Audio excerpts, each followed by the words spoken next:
Quezon, mga wind farms. Yeah, wind farms. Mga resort, marami.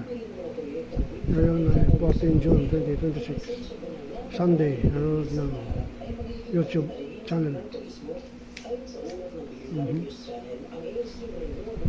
Extreme Renewable Corporation, Oguman Quezon, Real Quezon, offshore. Ayala.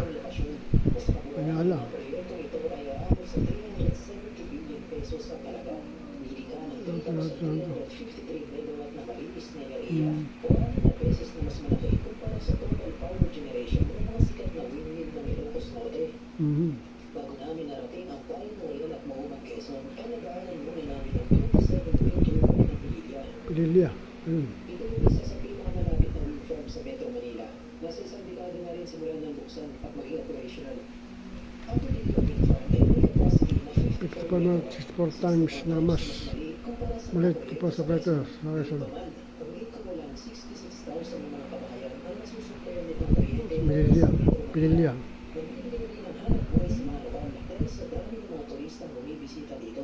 Taon-taon ay nakakabawas rin ng mga wind turbine nito na naabot sa 73,000 tons ng carbon emission, nakatumbas ng polusyon na ibubuga ng lagpas 15,000 na sasakyan. Ayon sa datos ng Department of Energy, 88% ng ating What's your fuel? 88%. sa coal at natural gas, mga fossil fuel na pinakamalaking contributor ng greenhouse gas emission sa buong mundo.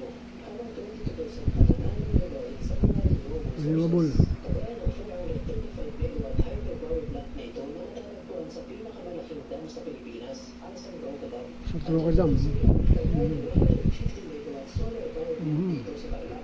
Tarlac. Tayo ng enerhiya mula sa steam na Solar energy. Power plant.